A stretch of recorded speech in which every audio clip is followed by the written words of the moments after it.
toutes et à tous et bienvenue dans This is Paris, votre plongée hebdomadaire dans les coulisses du Paris Saint-Germain. Au sommaire, cette semaine, retour sur le déplacement compliqué en Principauté, tout de même marqué par un doublé de Kylian Mbappé. C'était vraiment mon premier match après ma blessure. Voilà, je suis content d'avoir essayé d'aider l'équipe au mieux. Puis nous reviendrons sur la superbe victoire des Parisiennes face à l'Olympique Lyonnais, un succès pour infliger à l'OL son premier revers en championnat depuis 2016. Je suis très content pour les filles. Pour le groupe, ça y est. Enfin, nous serons au plus près du groupe parisien pour sa victoire capitale face à Leipzig en Ligue des Champions. On a souffert, mais on a gagné. This is Paris. À peine le temps de rentrer de sélection que les Parisiens sont déjà de retour dans l'avion, direction Monaco pour Thomas Tuchel et ses hommes. Et bonne nouvelle, Kylian Mbappé et Neymar sont bien de retour dans le groupe qui voyage en Principauté.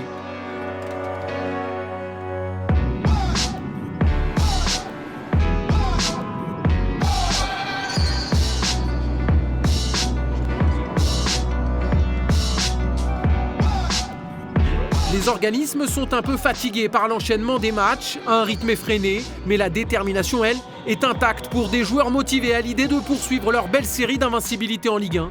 Objectif, sur la pelouse de Louis II, une 9e victoire de suite en championnat.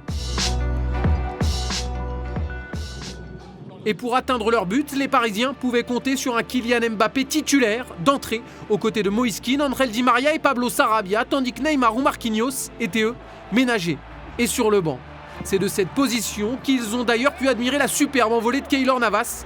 Dès le début de la rencontre, une première parade pour réveiller les siens et lancer la machine.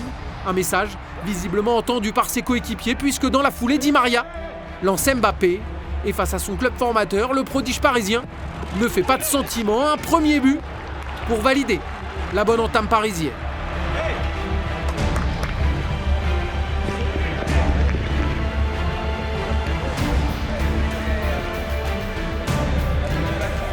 Mieux, 10 minutes plus tard, les hommes de la capitale en remettent une couche. Rafinha combine parfaitement avec Di Maria avant de pousser Fofana à la faute, penalty indiscutable dont va se charger l'inévitable Kylian Mbappé à la recherche de son 99e but pour Paris. Toute compétition confondue et l'international français ne tremble pas au moment de signer son retour d'un doublé. Je reviens, c'était un match après la blessure. J'ai joué un petit peu en sélection, mais c'était vraiment mon premier match après ma blessure. Voilà, je suis content d'avoir essayé d'aider l'équipe au mieux. J'espère que ça va continuer pour les prochains matchs et déjà dès mardi. En attendant, il y a une mi-temps à terminer et les Parisiens sont tout près de la boucler sur un nouveau but. Malheureusement, Moïse Kean trouve la barre.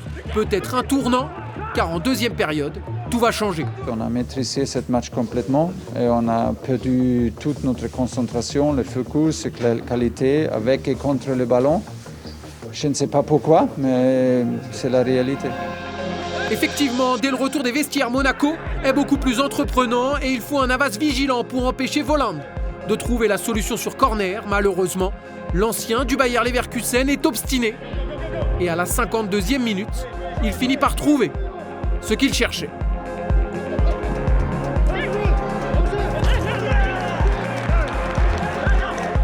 Neymar fait alors son entrée, un retour, pour tenter de relancer les siens.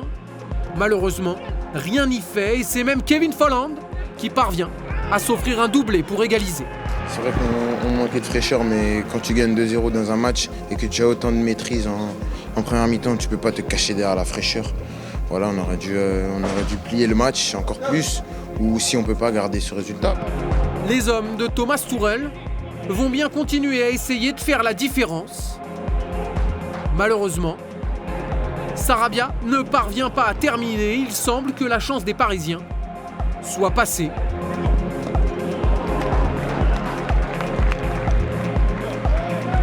Monaco, en revanche, ne va pas laisser échapper la sienne. En toute fin de rencontre, Abdou Diallo perd son duel avec Kevin Volland et provoque un penalty dont se chargera Cesc Fabregas pour arracher sur le fil un succès au bout d'un match étrange. C'est un match qu'on a perdu. Voilà, on va bien travailler dessus pour voir ce qui n'a pas fonctionné, mais il faut vite passer à autre chose parce que le temps ne nous permet pas de rester à penser à ça. Pas la peine de s'inquiéter, Paris reste leader pas le temps de cogiter. On doit commencer de penser de Leipzig, on doit analyser, mais pas trop long. On doit avoir le focus pour Leipzig. C'est un final mardi et on doit préparer comme une finale. Un Paris Saint-Germain Olympique Lyonnais en D1 Arkema, ce n'est pas un match comme les autres. C'est l'affiche avec un grand A du championnat, c'est le choc au sommet du football féminin français. Et un tel spectacle doit avoir une scène à la hauteur, alors pour la 5e fois de leur histoire, les Parisiennes ont eu droit aux honneurs du Parc des Princes pour défier leur rivale lyonnaise. Et quelle rivale! Quintuple championne d'Europe en titre et 14 fois championne de France, les Lyonnaises s'avancent sur Paris fortes d'une série d'invincibilité de 80 matchs en championnat. Du jamais vu. Pourtant, au moment de se lancer dans le combat, les filles d'Olivier Chouafny n'étaient pas impressionnées, au contraire. Elles étaient même revanchardes, bien décidées à faire chuter des Lyonnaises qui les avaient battues 2 fois sur le fil cet été. On en parle depuis le mois d'août, où de défaites qui nous sont restées à travers la gorge. On les a bien analysées, on savait exactement ce qu'il fallait faire, on savait ce qui nous manquait. On a décidé que ce soir, ce qui nous manquait, le fait qu'on soit pas loin, qu'elles ont le truc en plus, que ça allait s'arrêter ce soir. On a essayé de reproduire les mêmes causeries, la même approche, en leur expliquant qu'il fallait surtout qu'elles prennent du plaisir. On est au Parc des Princes. C'est historique de pouvoir jouer sur ce terrain. Ouais, on s'était dit que notre force est dans les premières minutes de vraiment mettre beaucoup de pression. Même si c'était Lyon, on allait continuer sur ce point-là. Et ça a bien fonctionné. Ça a même parfaitement fonctionné. La preuve, à la 11e minute, Amel Majri perd la balle sous la pression parisienne. Et Kadidiatou Diani en profite pour lancer parfaitement Marie-Antoinette Katoto, qui se charge de terminer le travail sans trembler. Ou presque.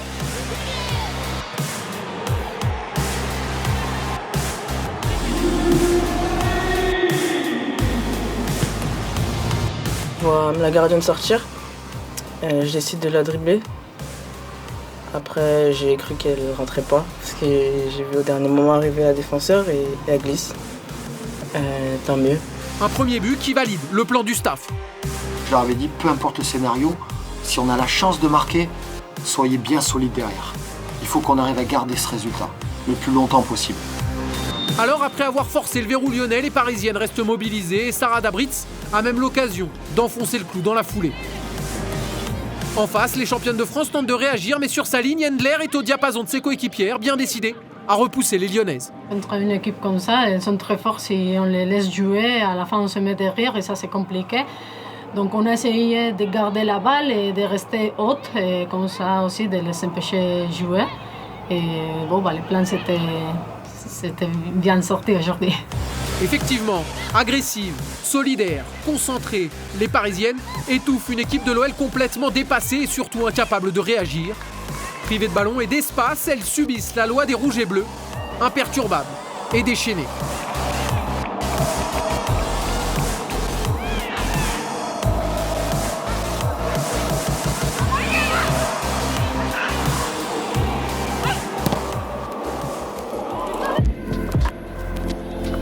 Et ce n'est pas la blessure de Marie-Antoinette Katoto qui va changer les choses. Incapables de battre les Lyonnaises en championnat depuis le 17 décembre 2016, les joueuses du Paris Saint-Germain sont décidées à ne rien lâcher.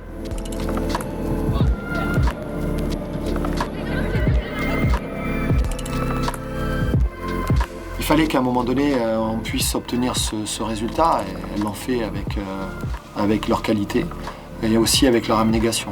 Leur courage, notamment en deuxième mi-temps. Elles ont toutes fini complètement rincées, mais il y a eu une vraie solidarité. Autant celles qui ont débuté, celles qui sont rentrées en cours de match et celles qui n'ont pas joué. Et les visages, les sourires, la fierté, ça fait du bien. Mais je le sentais.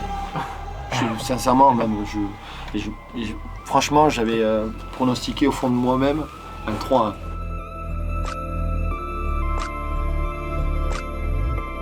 En fait, on est un petit peu dans la continuité de ce qu'on fait depuis maintenant plusieurs semaines. Et je suis très très content pour les filles. Pour le groupe, ça y est. Ça y est, elles ont vaincu leur bête noire. Ça y est, elles sont leaders du championnat. Et attention, ce n'est qu'un début. On est contente parce qu'on a pris 3 points, on a pris la première place du championnat, mais on n'a rien fait. Ça reste beaucoup de matchs, ça reste qu'on joue chez elle aussi. Donc on profite de ce moment, mais on se met à bosser très très vite.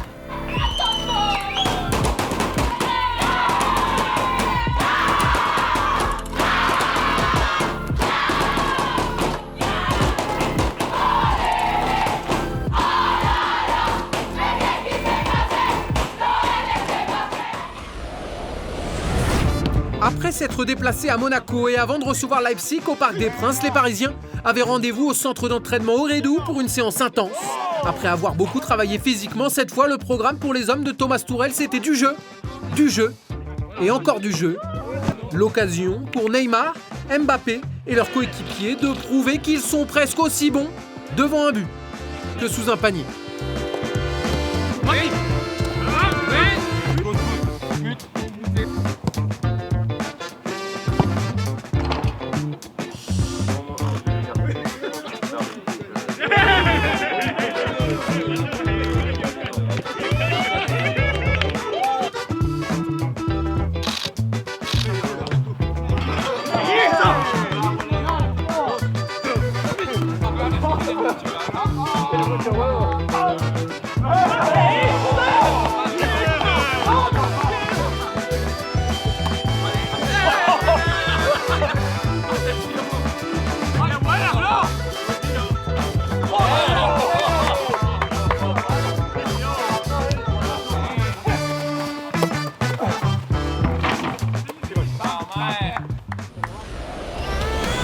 À suivre dans This is Paris, un entretien exclusif avec Abdou Diallo, déterminé avant d'affronter Leipzig en Ligue des Champions.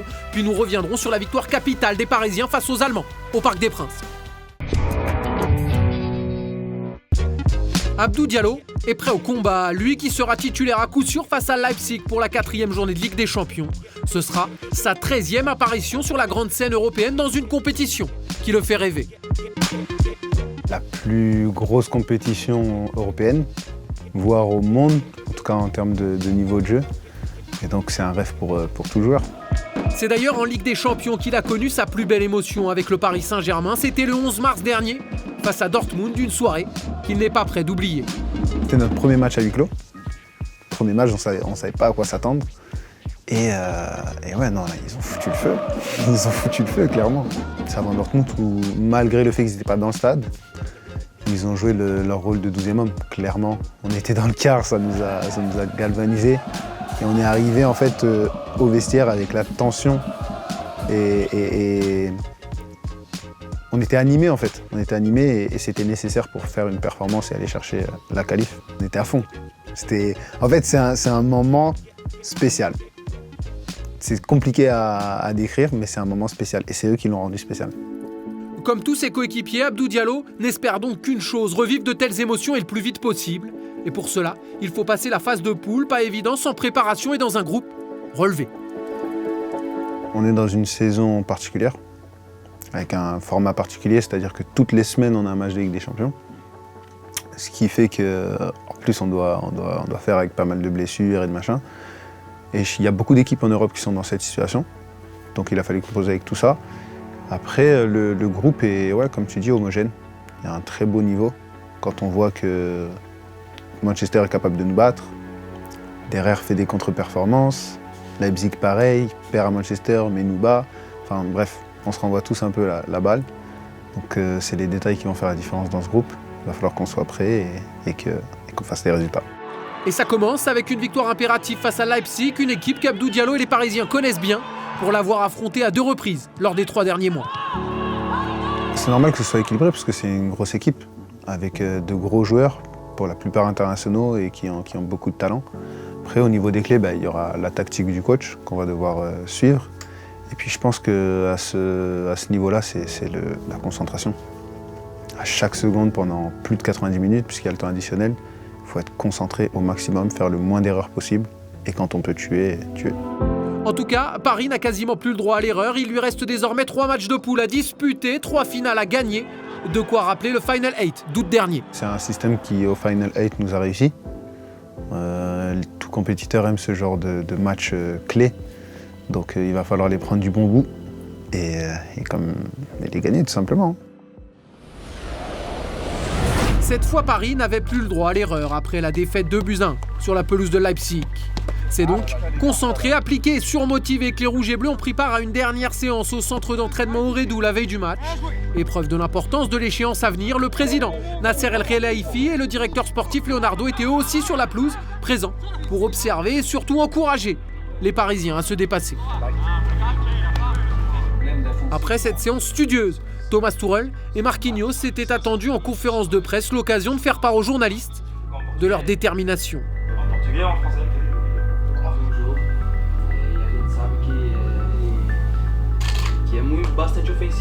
Pour Neymar Junior, le coach est bien informé, tous les feux sont ouverts. Le lendemain, ses visages fermés, regards décidés que Kylian Mbappé et ses coéquipiers ont rejoint le Parc des Princes, tous bien conscients de l'importance capitale de cette rencontre face à Leipzig.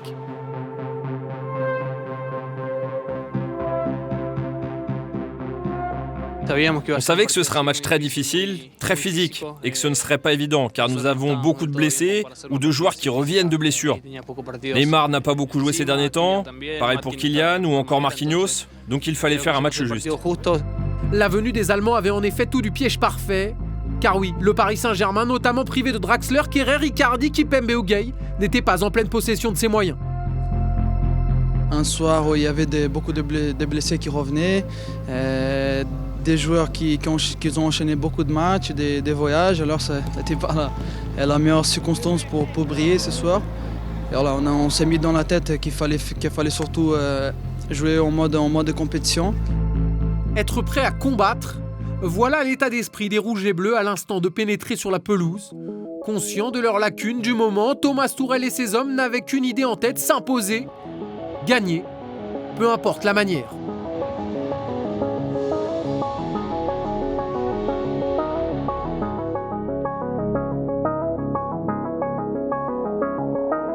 « 4-4-2, c'est à mon avis absolument nécessaire d'avoir le meilleur état physiquement parce que c'est beaucoup travaillé pour les deux attaquantes et pour les 4 attaquantes pour fermer. Et c'est pas le moment, c'est simple, c'est pas le moment. Et pour ça, c'était clair qu'on doit défendre beaucoup de centres.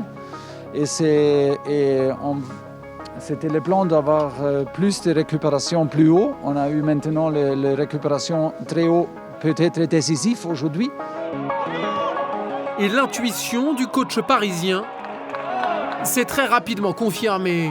Il ne faut que 11 minutes à Leipzig pour craquer sous la pression parisienne. Une récupération haute dont profite Di Maria avant d'être fauché par Sabitzer. Monsieur Makeli dessine le point de pénalty. Résultat, Neymar se charge d'ajuster Gulacsi en toute tranquillité.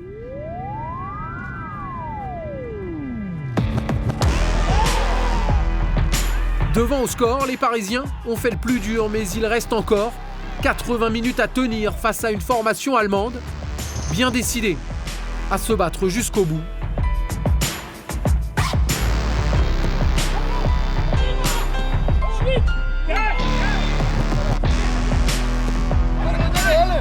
Et si sur coup franc, Di Maria est tout proche de doubler la mise, Paris est bien conscient qu'il va falloir résister.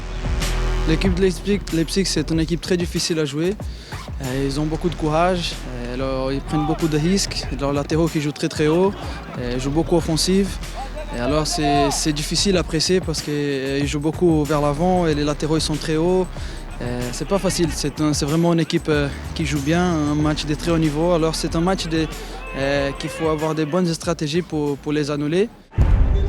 Il faut aussi s'appliquer à bien défendre en bloc, tous ensemble. Et ça, les hommes de Thomas Tuchel vont le faire à la perfection, bien aidés par un Keylor Navas toujours aussi impeccable. Pas forcément dans un grand soir, pas nécessairement à 100% physiquement, les Parisiens souffrent par moments mais ne craquent pas, déterminés à ne rien lâcher, bien décidés à conserver leur cage inviolée. En début de deuxième mi-temps, on ne se sentait pas très en sécurité pour aller presser. Ils ont réussi à arriver dans notre but plusieurs fois. Le coach a changé pour mettre plus de sécurité derrière et avoir les 5 derrière pour bien presser les latéraux. Et Florenzi, il arrivait à sortir mieux et presser mieux quand il a changé. Peut-être qu'on avait moins d'animation parce qu'après ça manque devant, parce que tu n'as que 2 attaquants. Mais pour moi, c'était défensivement, je me sentais mieux pour presser et défendre. Exemplaire, Marquinhos est suivi par tous ses coéquipiers. On a vu des valeurs et ça, il faut le retenir, c'est très très important. Cette équipe, elle a une âme, elle a des joueurs qui se battent ensemble et il faut le souligner. Et les entrants aussi se mettent au diapason à l'image de Marco Verratti, à peine entré et tout près d'être décisif.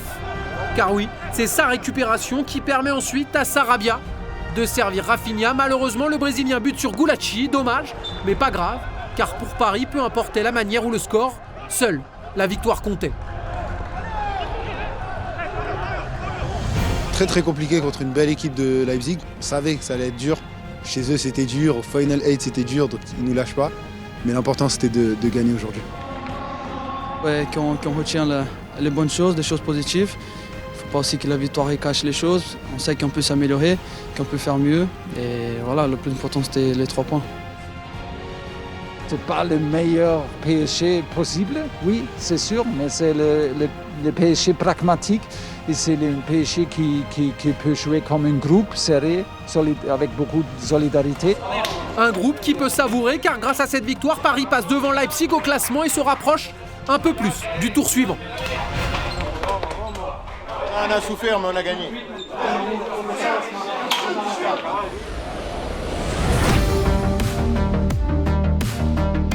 Olá, sou Luana, meio-campista do Paris Saint-Germain.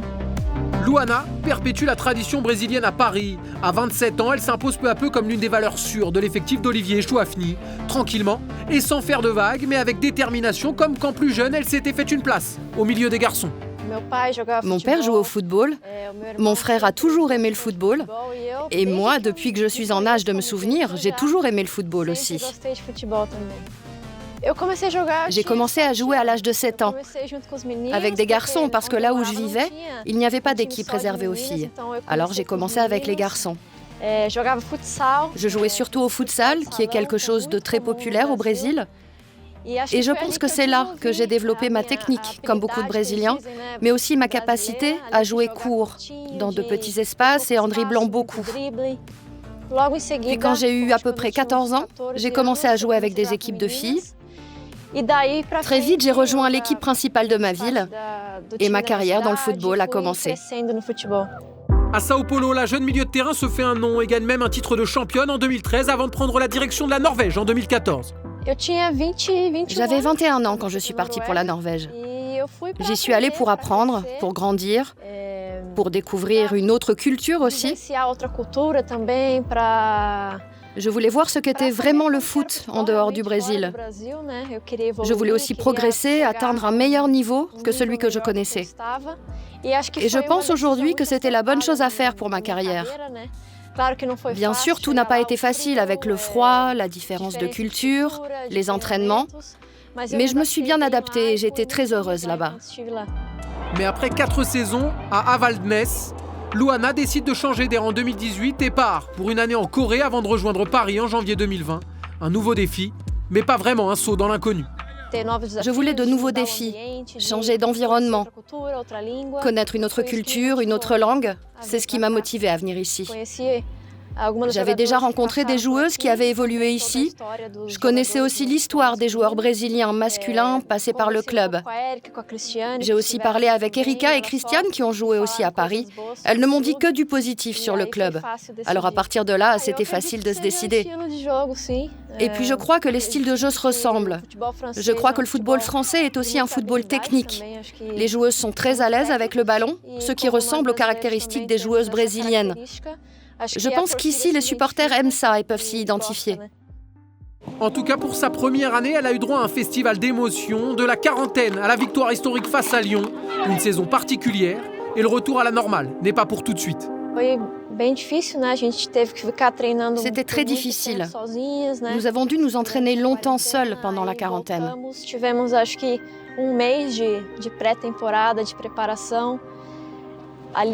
Ensuite, nous sommes revenus et je pense que nous avons eu un mois de pré-saison avant d'enchaîner très vite sur la Ligue des Champions, des matchs de très haut niveau.